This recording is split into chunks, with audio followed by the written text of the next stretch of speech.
There is a place in China that cars could not reach until 2013, not because no one tried, but because the mountain kept saying no. Every road they built here was swallowed within days. So for generations, everything that came in on someone's back. Rice, salt, medicine, even nails, carried across bridges that swing over nothing. And still, people stayed in a valley wrapped in rainforest at the edge of the world's highest mountains. So we have to ask the obvious question. Why would anyone choose to live somewhere that fights so hard to keep them out? The answer, it turns out, has almost nothing to do with the road. This is Motuo.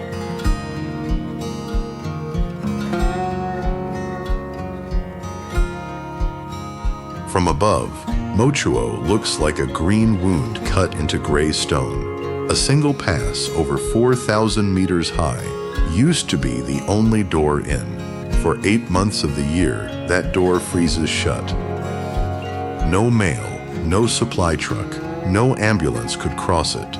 The county sat in near total silence from the rest of the country.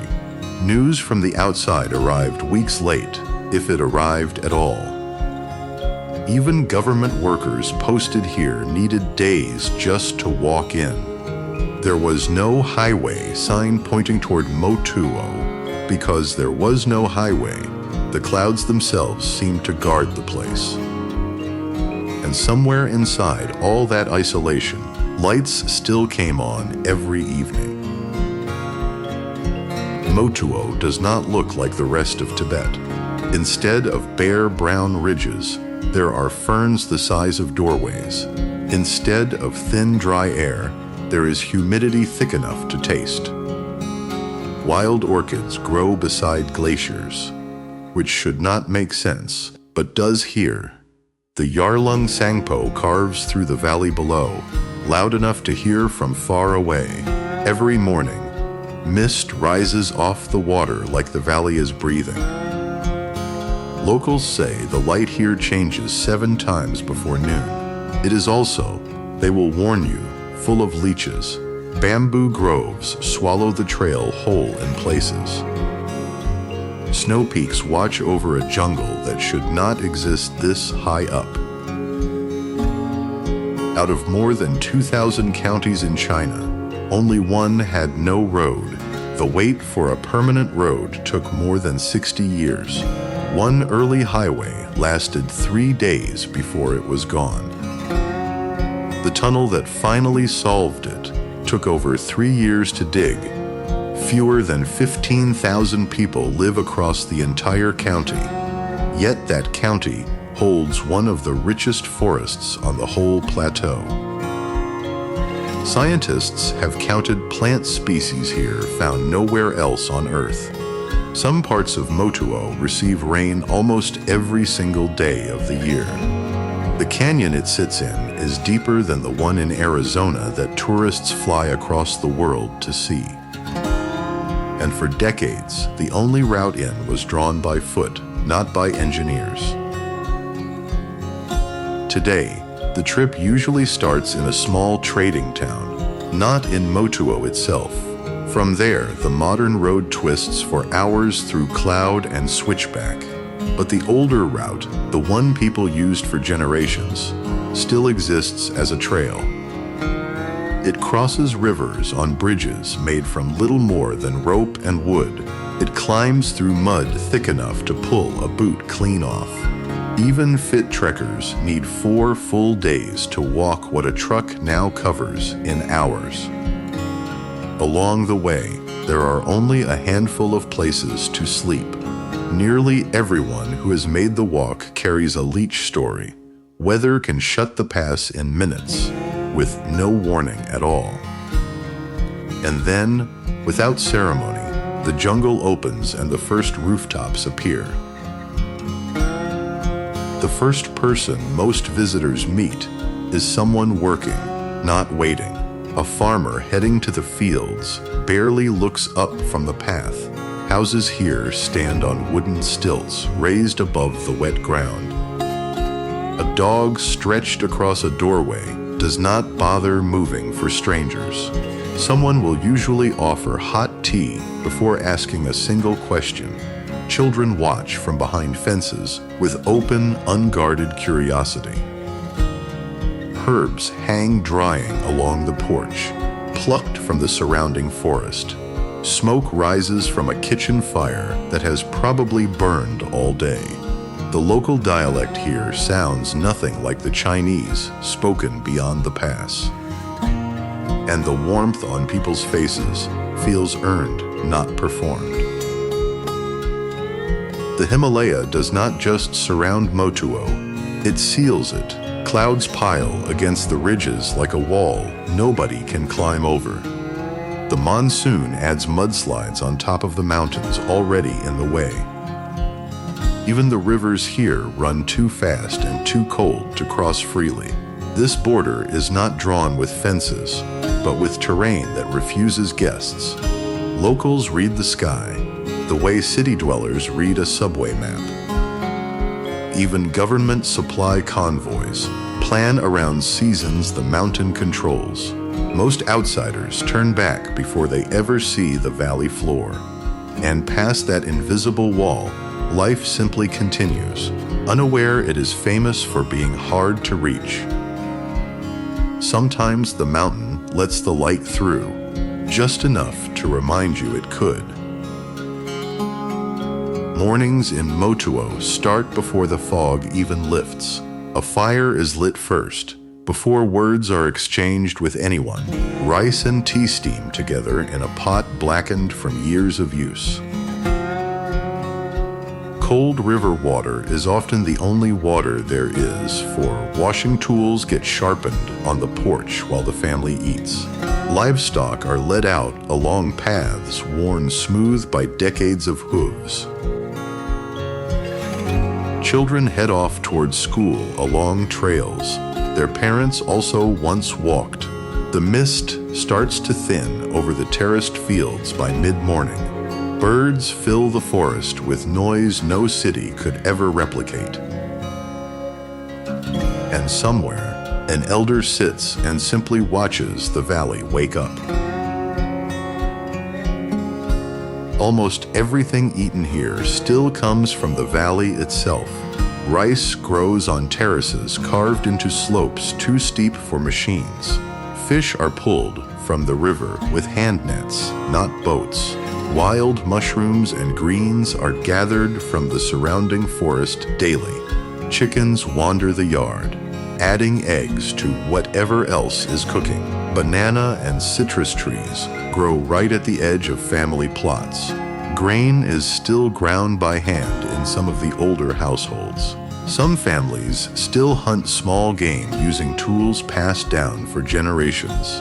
A tiny local market trades what one family has too much of for what another does not. Even honey is harvested from hives built right into the garden fence. Food here tastes like nowhere else in Tibet. Some dishes are still cooked, wrapped inside banana leaves. Chili peppers dry along the porch, adding heat locals seem immune to. Bamboo shoots, pulled straight from the forest, show up in nearly every meal. Butter tea is still poured for guests the moment they sit down. A homemade fermented drink is passed around at almost every gathering. Citrus fruit grown here would surprise anyone expecting Tibet to be cold and dry. Meat is dried and smoked, hanging from kitchen rafters for months at a time. Meals are eaten low to the ground, seated together, never rushed. And almost everything, sweet or savory, ends with a spoon of local honey. Work here is shaped entirely by the slope of the land. Bamboo is cut, carried, and sold as one of the valley's few exports. Tea leaves are still picked one at a time, by hand, no machines involved. Carpenters build homes using techniques taught by their fathers, not manuals. Before the road, porters were the entire supply chain, carrying goods on their backs. Now, some of those same families maintain the very road that replaced them. Weavers turn local plant fiber into cloth, using looms older than the county's first map. Beekeeping has quietly become one of the valley's steadiest incomes. Someone is always repairing a bridge, because the jungle never stops trying to take it back. And by evening, most work simply stops when the light does. Even ordinary days here carry risk most places would call extreme. Crossing a swaying bridge to reach a field is simply part of the commute. A sudden downpour can turn a familiar trail into a dangerous one in minutes. Loose rock falls without warning on slopes people cross every single day. Before crossing certain rivers, locals still check the water level with a stick, not an app. A serious injury here can still mean a helicopter, if the weather allows one to fly. Fields cut into cliffs leave almost no room for a careless step. Even small dangers, like leeches, become a daily habit to manage, and yet no one here treats any of this as remarkable. Danger in Motuo is simply the weather of everyday life. Children in Motuo grow up with the forest as their playground. They run barefoot down paths that would terrify a visiting adult. Trees here are jungle gyms nobody had to install. Crossing a small bridge alone is a rite of passage, not a warning sign. By a young age, most children are already helping carry water or wood. Mud is not something to avoid here. It is something to play in. Feeding the animals is often a child's first daily chore. Grandmothers teach weaving and cooking the same way they were taught themselves. Groups of children walk to school together, the oldest watching the youngest. And inside a small classroom, that same child dreams about a world beyond the pass. Motuo's schools sit in some of the most remote classrooms in the country. For years, teachers here were as isolated as the students they taught. Textbooks sometimes arrived months late, carried in on someone's back. Some children board at school all week.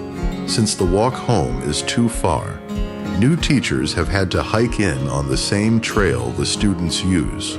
Recess here happens with snow peaks as the backdrop instead of a fence. Electricity for reading at night has not always been guaranteed. Parent cunts drop children off knowing the school is often safer than the trail itself. On the classroom wall, a map shows a country most students have never fully seen. And every graduate here carries a story that starts with distance most people cannot imagine. Building a road into Motuo took more than machines. It took stubbornness. Engineers spent years drilling through rock that kept collapsing behind them. Landslides buried finished sections of road again and again. Workers lived on site for months at a time, far from their own families. When the final stretch finally opened, it changed the county overnight. Trucks could suddenly bring in what porters once carried for days. Some elders here still remember watching the very first car arrive. Electricity lines followed not long after, strung across the same difficult terrain. A few homes have since added solar panels to fill the remaining gaps. And a satellite dish, bolted to a wooden roof, now connects the valley to the rest of the planet. It is strange to watch someone check a phone beside a house built by hand. Solar panels now sit on roofs made from wood cut the old way. Some elders still find the phones more mysterious than the mountain ever was. Teenagers film the same waterfalls their grandparents simply lived beside. Delivery trucks now bring goods that used to take days on foot. A small modern clinic now stands where there used to be none at all. A tiny internet room lets students video call family working outside the valley. A traditional loom sits, almost oddly, beside a television playing the evening news. Some families keep old photos beside new ones, just to measure how much has changed. And still, when the lights go out, the valley sounds exactly like it always has. In Motuo, the weather does not ask permission before making decisions for everyone. The monsoon alone can last for months without much of a break. Rivers swell fast enough to cut off entire sections of trail overnight. Some mornings, fog is so thick that neighbors cannot see each other's homes. Farmers plant and harvest around a calendar the sky writes, not one on paper.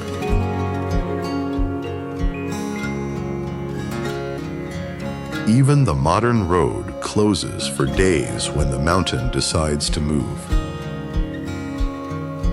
People here learn to prepare for storms the way others prepare for holidays, out of habit.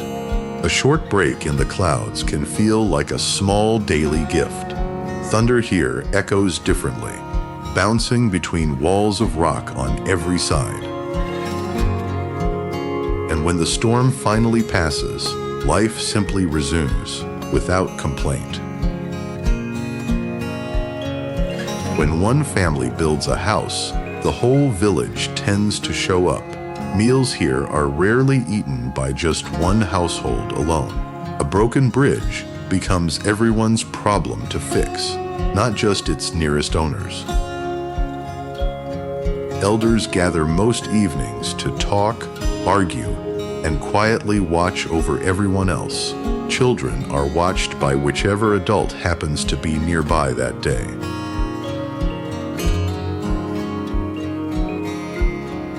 A good harvest is celebrated as a shared win, not a private one.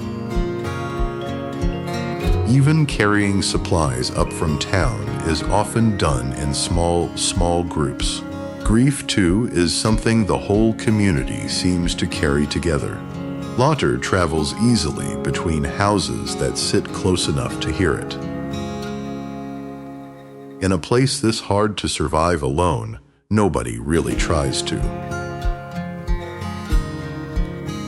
Ask someone in Motuo what makes this place special, and they will not mention the scenery first. They talk about the people who stayed when it would have been easier to leave. Some families can trace 5 or 6 generations in this exact valley. Skills passed down by hand are worn like a quiet badge of honor. Local crafts, from woven baskets to carved wood, still carry that same pride.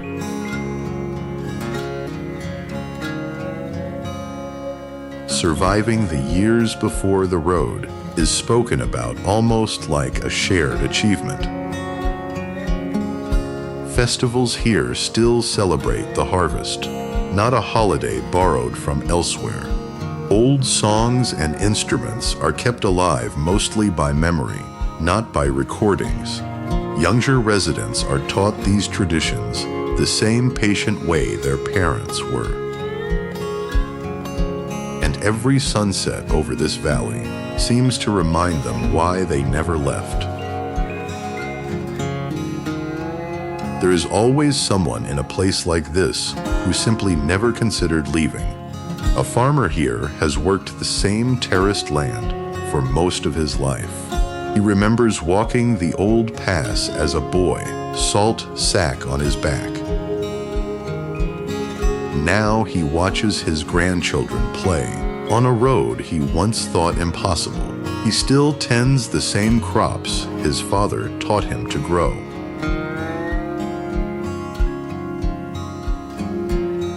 When asked why he stayed, his answer is almost always the same, simple one. This land, he says, has never once asked him to be someone else. He shares tea with neighbors whose grandparents shared tea with his. Each evening, he walks the same short path home that he always has. And every night, that same door closes on a life he chose, again and again. Not everyone who leaves Motuo stays gone. One young woman spent years working in a city far from these mountains. She had the job, the apartment, the life people back home imagined for her. But every call home left her missing something the city could not offer. Eventually, she packed up and came back to the valley she grew up in.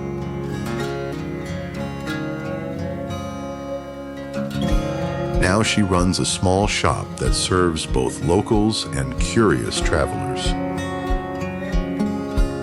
She helps her aging parents the way they once helped her. She says she does not miss the city as much as people expect. What she missed, she says, was simply being known by everyone around her. Now she watches the same sunset her grandmother once described to her as a child. Visitors often arrive expecting something closer to a postcard than a home. The trail alone humbles most people within the first hour. Some are surprised to see smartphones here, as if isolation should mean no progress at all. Others assume locals must be unhappy, simply because life here looks hard from outside. That assumption usually earns a polite laugh, not agreement.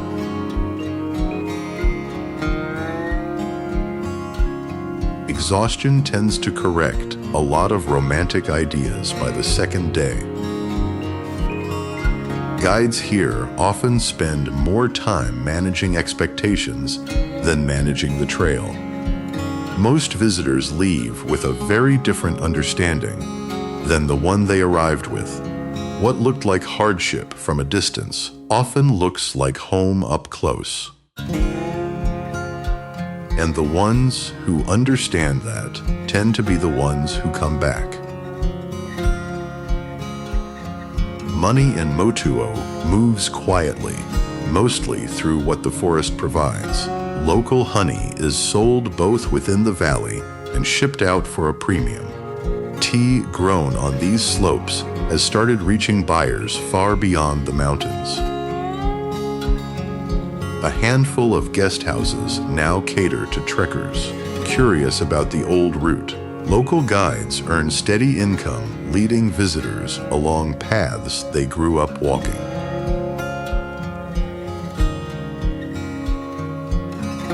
Hand-woven baskets and textiles bring in extra income during slower seasons.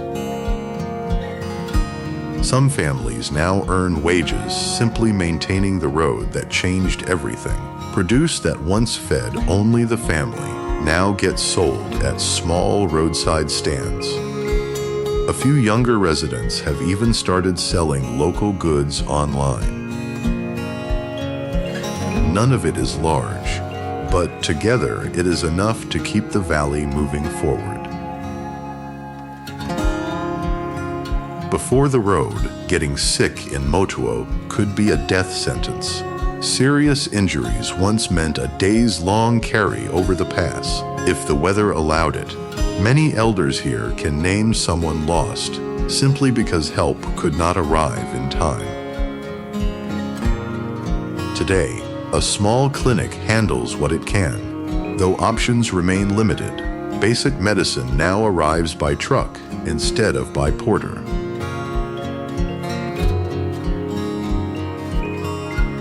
For anything serious, a helicopter is still the only realistic option. A visiting nurse now checks on children who would once have gone unseen for years. Older residents describe the new clinic with something close to disbelief.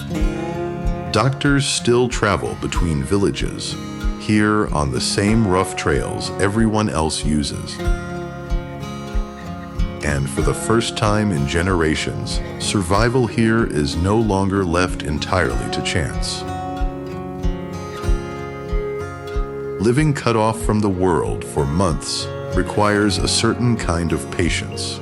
News from outside sometimes arrived so late it barely mattered by the time it did. Entire winters were once spent essentially alone with the same handful of neighbors. Letters were sent, not knowing if or when they would ever arrive. Some elders admit, quietly, that loneliness was harder to survive than the mountain itself.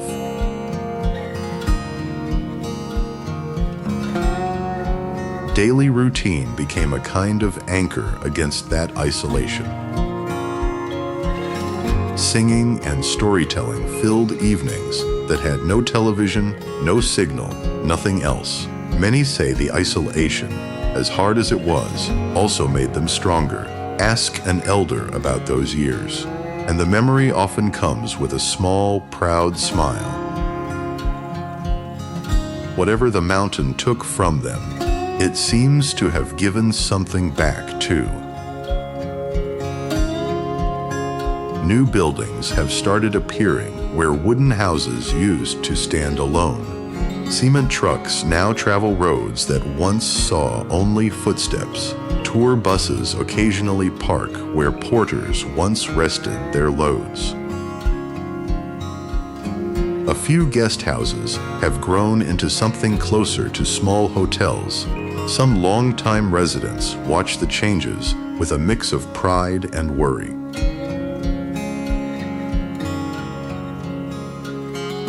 New jobs have brought some younger residents back who once left for good. Elders compare photos from decades ago to what stands there now, often in disbelief.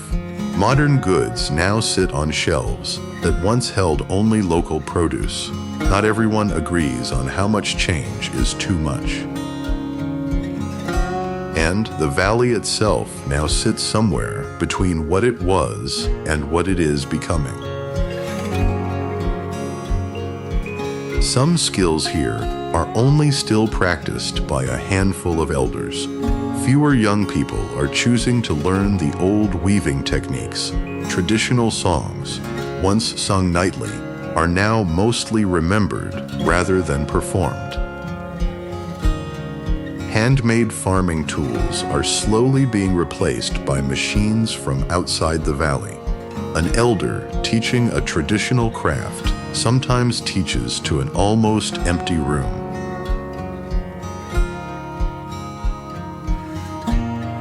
Some of the oldest houses now sit empty, slowly reclaimed by the forest. A few younger residents have started recording elders before those stories disappear entirely. A small local collection has begun preserving objects that used to be everyday tools. Some elders hold quiet hope that interest will return once the change slows down. For now, the old ways survive mostly in memory and in whoever still chooses to listen. For young people here, the new road opened more than a highway. It opened a real path toward universities and jobs far from home. Many leave for school and never quite plan to come back for good. Some find work in cities that offer far more opportunity than the valley can. Others stay in touch through video calls that would have been unimaginable before.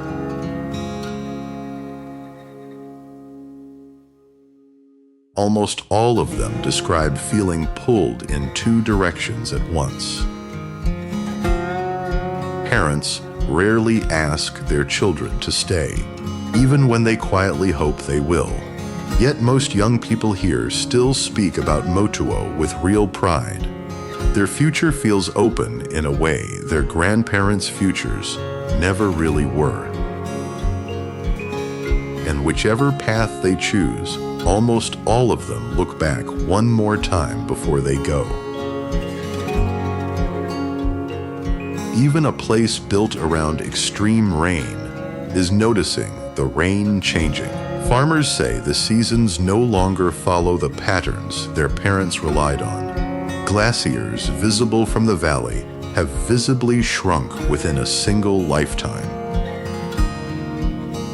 Landslides, always common here, seem to be happening more often than before. Sections of road now need repair more frequently than engineers first expected.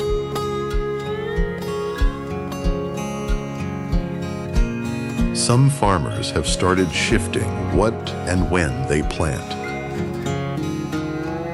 Researchers have begun studying this valley precisely because it is changing so fast. Storms that once felt rare now arrive with unsettling regularity. Elders notice a forest that no longer quite matches the one from their childhood. And in a place this dependent on the mountain's mood, that shift matters more than most places realize.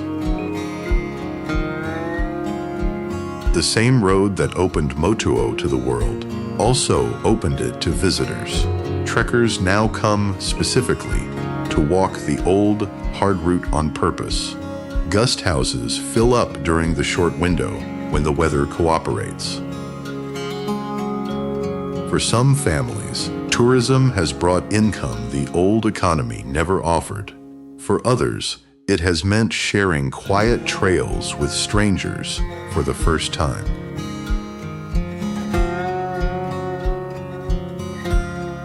Not every visitor treats the valley with the same respect locals hope for. Local leaders have started discussing how much tourism the valley can really handle. Some visitors form real, lasting connections with the families who host them. Others simply pass through, taking photos of a life they never quite understand. Somewhere in between those two extremes, Motuo is still figuring out what it wants to become. As the light fades, the whole valley seems to exhale. Families gather for the day's last meal, often the only one eaten together. Smoke curls from kitchen chimneys all across the village at once. Children finish homework by whatever light the evening still offers. Elders take their usual spot on the porch, talking as the sky darkens.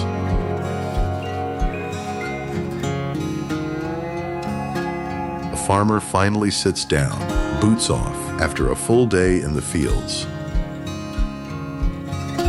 The family dog curls up right where the day's warmth still lingers. Stars appear here with a clarity most cities have completely forgotten. Scattered lights flicker across the valley like a small, quiet constellation. And then, slowly, the whole valley goes quiet for the night. A few times a year, Motuo comes alive in a completely different way. Drums and traditional instruments echo across the valley during festivals. Families pull out colorful clothing, saved specifically for these occasions. A shared feast stretches across tables set up just for the celebration. An elder usually leads the ceremony, following steps passed down for generations.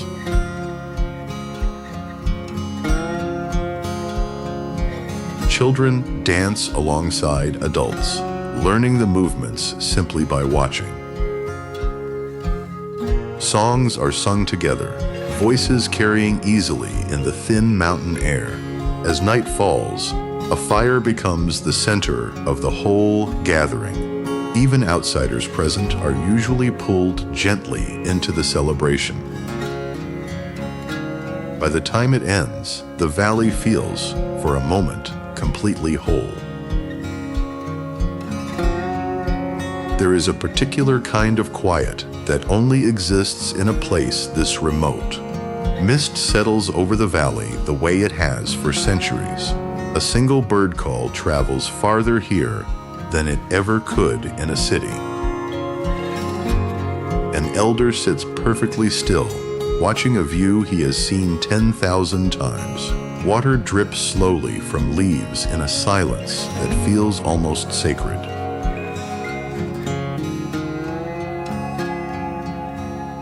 The last light of the day fades gently off the highest peaks.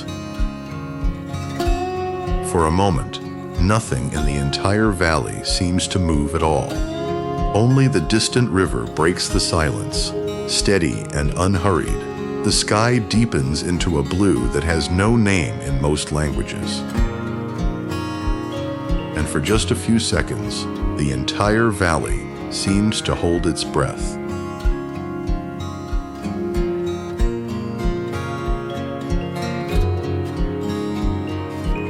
Nothing about life in Motuo has ever come easily. Every convenience taken for granted elsewhere was earned here through real hardship. Families have spent whole seasons separated by weather no one could control. Some have lost people simply because help could not reach them fast enough. The physical toll of farming this terrain shows clearly on every worker's hands.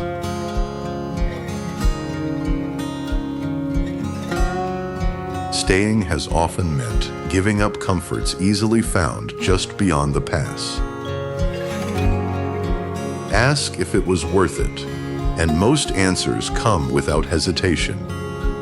The hardship somehow rarely seems to outweigh what staying has given them. What the mountain demanded in effort, it repaid in closeness.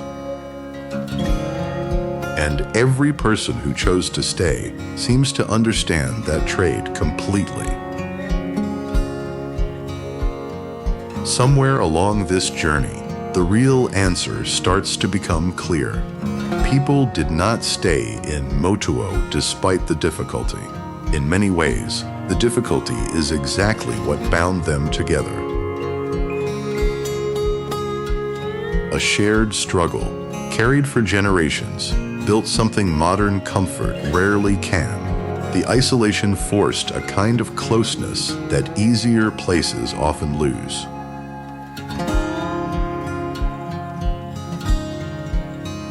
An elder here does not describe the hardship as suffering.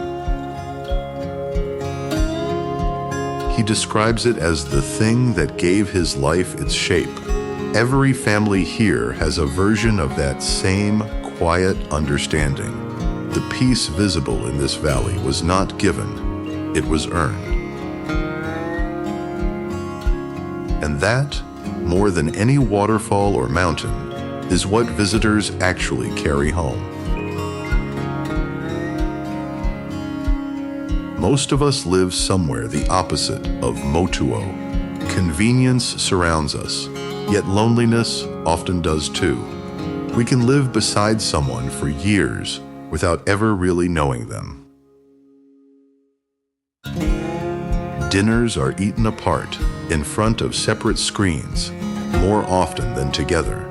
Our isolation looks nothing like Motuo's, yet somehow it can feel just as heavy.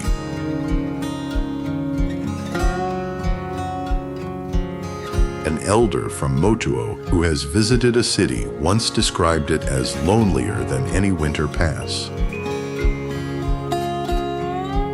What Motuo kept by necessity, many places have quietly lost through convenience.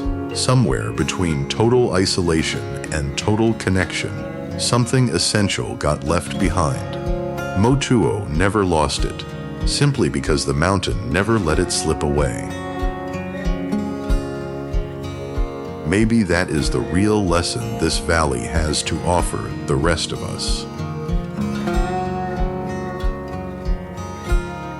So, why do people stay in a place this difficult to reach? because the difficulty is inseparable from the meaning they have built here. Because every hardship shared became another thread tying them to each other. Because leaving would mean walking away from generations, not just a mountain. Because comfort was never really what they were chasing in the first place.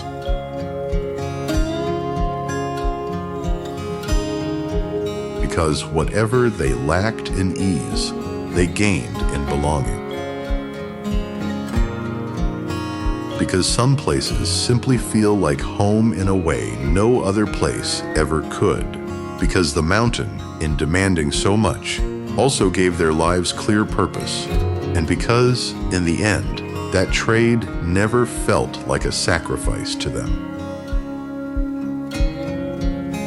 It simply felt like their life, exactly as it was meant to be. The road that finally reached Motuo did not erase what made it special. A new generation is now trying to hold on to tradition while embracing what comes next. Some families are actively working to pass old skills to children who might otherwise skip them. Local leaders are searching for ways to welcome visitors without losing themselves in the process. Farmers are adapting old methods to a changing climate without abandoning them completely.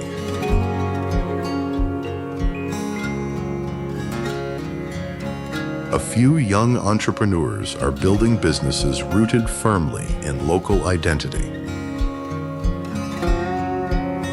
Schools have begun weaving local history and language into daily lessons. Elders watch this new generation with cautious, genuine hope. Chond here seems to be arriving slowly enough for the valley to shape it, rather than the other way around.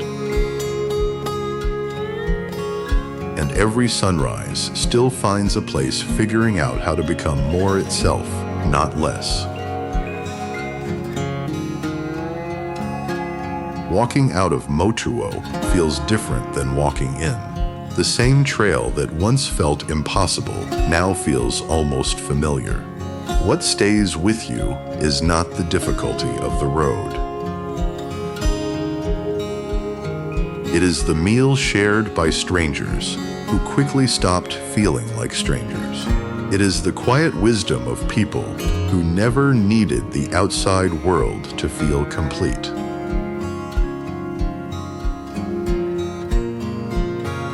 It is a beauty that took real effort to witness, which somehow made it matter more. Most visitors leave a little humbled and a little quieter than they arrived. At the final pass, almost everyone stops for one last look back. Slowly, the valley disappears behind the same clouds that once sealed it off entirely. And whatever Motuo gave them, most people carry it home far longer than any photograph could. Far below the pass, one house glows quietly against the coming dark. Smoke rises slowly from its chimney, unhurried, the same as always. Inside, a family sits together, framed by warm, steady light. Behind them, the mountains that once sealed this valley fade quietly into darkness. The valley falls completely silent, the way it has every night for centuries.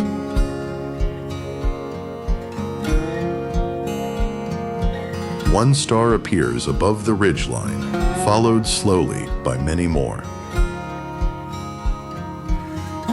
The light in that one small house does not flicker, does not fade. It simply stays lit, steady against the enormous dark shape of the mountain. And somewhere inside that quiet, ordinary light, the whole answer to this film is sitting waiting, unbothered by how hard it was to find.